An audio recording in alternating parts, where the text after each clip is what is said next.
Hello friends, जय श्री कृष्णा, जय माता दी, जय श्री श्याम। कैसे हो दोस्तों आप सभी। आशा करूंगी कि आप सभी बहुत अच्छे होंगे और प्रार्थना करूंगी ईश्वर से कि आपको हमेशा खुश रखें। देखिए, आज की वीडियो में जो हम आपसे बात करने वाले हैं वो है माता रानी के 9 दिनों में आपकी कौन सी इच्छा पूरी होने वाली है। माता रानी आपकी कौन सी इच्छा पूरी करके जाएगी। तो चलिए आज की वीडियो की शुरुआत करते हैं। वीडियो बहुत ही महत्वपूर्ण है, इसे लाइक जरूर करिएगा, चैनल को सब्सक्राइब करें, बेल आइकन को प्रेस करें, साथ ही वीडियो को शेयर करना ना भूलें। तो चलिए शुरुआत करते हैं। देखिए, स्क्रीन पर आपको 2 मूर्ति दिखाई दे रही होगी माता रानी की। तो पहले नंबर की मूर्ति और सेकंड नंबर की मूर्ति देखिए। सेकंड नंबर की मूर्ति थोड़ी सी ज़्यादा सिल्वर है, तो इन दोनों में से कोई आपको एक चूज़ करना है। आप जैसे देख रहे हैं मूर्ति को, एक पहले नंबर की जो मूर्ति है उनमें हाथ में त्रिशूल आपको दिखाई दे रहा होगा, सेकंड नंबर पे त्रिशूल नहीं है।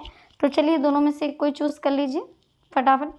नंबर 1 की अगर हम बात करें, जिसने भी नंबर 1 चूज़ करा है, जिनमें हाथ में त्रिशूल है, देख लेते हैं माता रानी आपकी कौन सी इच्छा पूरी करने वाली है अगले 9 दिनों में। आखिर आपके साथ क्या होने वाला है, क्या लिखा है आपकी किस्मत में, माता रानी क्या कुछ आपको बताने वाली हैं।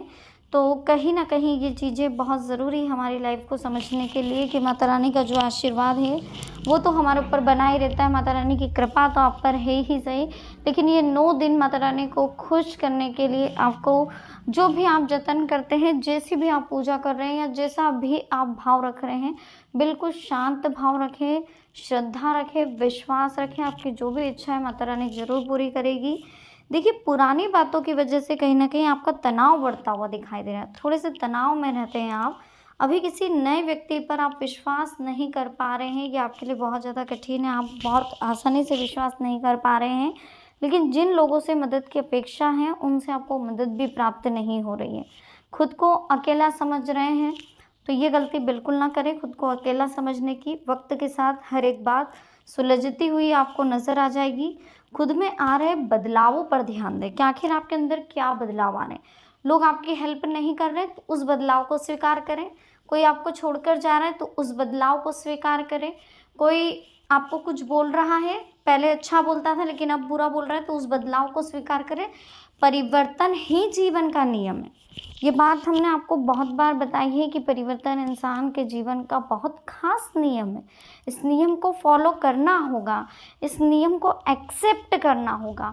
जो चीज़ें बदल रही है हमारे साथ, जिन चीज़ों से हमें कुछ और उम्मीद थी लेकिन वो लोग बदल रहे हैं, तो इस बदलाव को हमें स्वीकार करना होगा।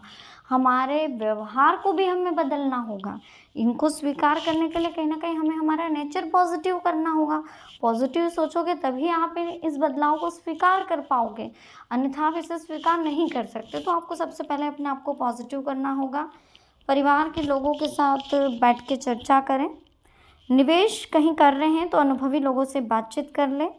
कम समय में प्रगति आपको प्राप्त होने वाली है। पैसों से संबंधित लिए गए निर्णय हैं कुछ जो आपके लिए फ़ायदेमंद रहने वाला है। और करियर के लिए अगले 9 दिनों में बहुत ही बेहतरीन रास्ता आपको मिलने वाला है। ये खुशखबरी है आपके लिए अगले 9 दिनों में कि करियर के लिए बहुत बेहतरीन रास्ता आपको मिलने वाला है। कहीं से कोई मोड़ या कोई हिंट या कोई ऐसा व्यक्ति आपसे टकराने वाला है जो आपके करियर को एक नई दिशा देगा, एक नया मार्गदर्शक बन के वो आपके जीवन में आएगा। कुछ बातें हैं जो आपको हमेशा बेचैन कर रही हैं, उनका हल भी आपको मिलेगा। परिस्थिति को आप भी समझने की कोशिश करें। जिन बातों पर नियंत्रण हो सकता है उन पर ही ध्यान बनाकर रखें। हर एक समस्या का हल ढूंढने की कोशिश करना आपके लिए तनाव का कारण बने। बहुत ज़्यादा समस्याओं में नहीं उलझना है, बहुत ज़्यादा समस्याओं से घिरना नहीं है। जैसे जैसे समस्या आ रही है उसे एक एक करके आपको निपटाते रहना है। करियर से संबंधित स्किल्स को बेहतर बनाने पर ध्यान दें। जो अपने अंदर एबिलिटी है, जो आप बहुत अच्छा कर सकते हो, उन चीज़ों पर आपको ज़्यादा से ज़्यादा ध्यान देना चाहिए। आध्यात्मिक बातों की तरफ आपका झुकाव बढ़ रहा है। अभी तक जिन बातों की वजह से आपको दुख हो रहा था, अब वो दूर होने लगेगा। और अपने भविष्य को बेहतर बनाने के लिए वर्तमान में प्रयत्न करने की आपको कोशिश करनी चाहिए। किसी व्यक्ति से प्राप्त हो रहे मार्गदर्शन को आप ज़रूर ध्यान में दें। इसके साथ ही देखिए, आपके द्वारा कोई काम किया जाएगा जिसकी वजह से आपकी लाइफ में बहुत बड़ा बदलाव आपको देखने को मिलेगा। और कोई व्यक्ति अनुभवी ऐसा आएगा जो आपके करियर को बहुत नया पॉइंट देकर जाएगा और यहीं से आपके फ्यूचर की नई दिशा चालू होगी। तो बहुत अच्छा है, नवरात्रि के 9 दिन आपके लिए काफ़ी स्पेशल रहने वाले हैं।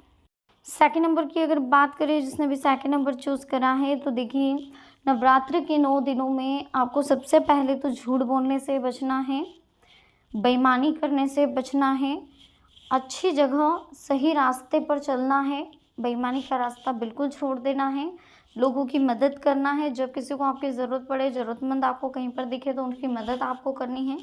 इसके अलावा आपको यह भी ध्यान रखना है दोस्तों कि हमारे जीवन में जो चीज़ें, घटनाएँ जो घटित होती है, कहीं न कहीं वो ईश्वर की मर्ज़ी से होती है, तो उसे एक्सेप्ट करना, उसे अवॉइड हम नहीं कर सकते, उसे एक्सेप्ट ही करना पड़ेगा।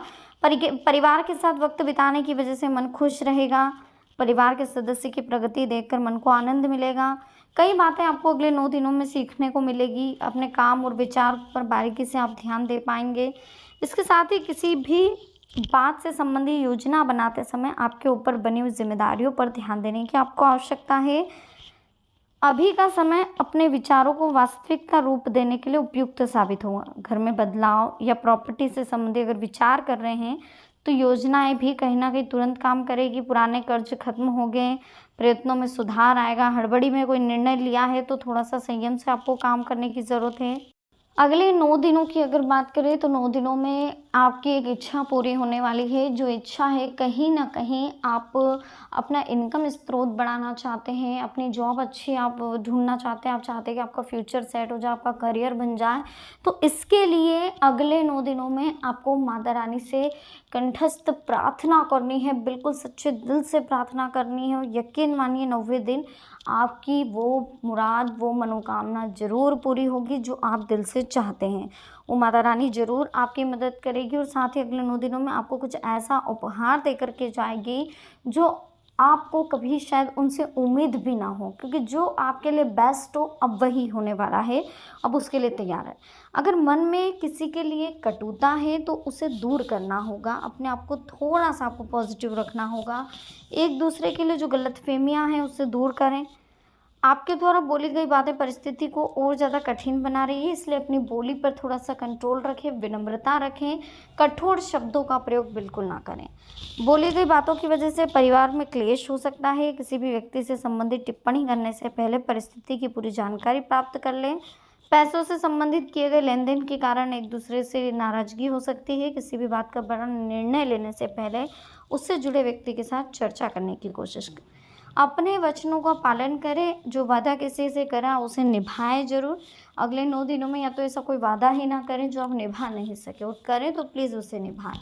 ऐसा कोई वचन ना बोलें जो आप पूरा ना कर सकें, वरना लोगों का आपके लिए रखा विश्वास कम होगा और थोड़ा आपको भी प्रॉब्लम आएगी। ज़रूरत पड़ने पर लोग आपकी मदद के लिए तैयार नहीं हो रहे हैं तो टेंशन ना लें, इस बदलाव को स्वीकार करें। अपने व्यक्तित्व की नकारात्मक बातों को समझें और फिर उनमें सुधार करें। आप देखें कि मेरे अंदर क्या गलत है, मैं कितना नेगेटिव हूँ, मैं किसी को नहीं समझ पा रहा हूँ, मैं किसी को बोलने का मौका नहीं दे पा रहा हूँ, सिर्फ मैं अपनी चला रहा हूँ। हमेशा सुनने की आदत भी डालें। जो व्यक्ति सुनने की आदत डालता है वो ही अपने फ्यूचर को बदल सकता है।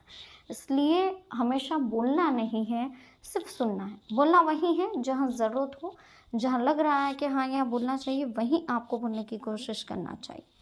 काबिलियत होने के बाद भी आलस की वजह से काम आप वक्त पर पूरा नहीं कर पा रहे हैं, जिसकी वजह से कहीं न कहीं प्रॉब्लम्स थोड़ी क्रिएट हो सकती है। इसलिए आलस को अपने ऊपर हावी ना होने दें, जितना हो सके आप अपने कार्य को करने पर फोकस रखें। कला क्षेत्र से जुड़े लोगों को मिल रहे आइडियाज़ पर तुरंत आप काम करें। जो भी आइडियाज़ आपको मिल रहे हैं, जो भी अपॉर्चुनिटी आपको मिल रही है, आप तुरंत उस अपॉर्चुनिटी पर काम करें। आप उस अपॉर्चुनिटी पर काम क्यों नहीं कर रहे हैं? आप इतने आलसी क्यों हैं? उस अपॉर्चुनिटी पर काम करना होगा, क्योंकि जैसे-जैसे आप अपॉर्चुनिटियों पर काम करेंगे, वैसे-वैसे आप जीवन में सफल होंगे, वरना समय हाथ से निकल जाएगा। जैसे कि प्रगति की इच्छा आप रखते हैं, उस प्रकार से मेहनत करने की भी तैयारी आपको रखनी चाहिए। आप चाहते हैं कि मेरी इस तरह से उन्नति हो जाए, उस तरह से उन्नति हो जाए, तो उस तरह से मेहनत भी करनी पड़ेगी भैया। मेहनत ही नहीं करेंगे और उन्नति हो जाए तो ये भी संभव नहीं है। मेहनत बहुत ज़रूरी है। जब तक आप मेहनत नहीं करेंगे तब तक प्रगति नहीं हो सकती। खुद को देखने का नज़रिया बदलने की वजह से लक्ष्य भी बदलते हुए नज़र आ रहे हैं। अचानक से आपके अंदर आया हुआ बदलाव परिस्थिति की सकारात्मकता को आपके सामने ला रहा है। सही मार्ग पर चल पाना आपके लिए संभव होगा। अगले कुछ दिनों में बड़ा फ़ायदा भी आपको हो सकता है। रिलेशनशिप में भी कहीं न कहीं अपेक्षित बदलाव जो है मन को आनंदित करेंगे। इम्यूनिटी बढ़ाने की कोशिश आप करें। काम की जगह आप थोड़ा सा ध्यान दें, आलस को अवॉइड करें। तो वीडियो कैसी लगी, पसंद आई हो प्लीज़ लाइक करें, कमेंट सेक्शन में जय माता दी लिखें, चैनल को सब्सक्राइब करें, बेल आइकन को प्रेस करें, साथ ही वीडियो को शेयर करना ना भूलें। तो मिलते हैं नेक्स्ट वीडियो में। अभी के लिए आप सबको बहुत बहुत धन्यवाद। जय माता दी, हर हर महादेव।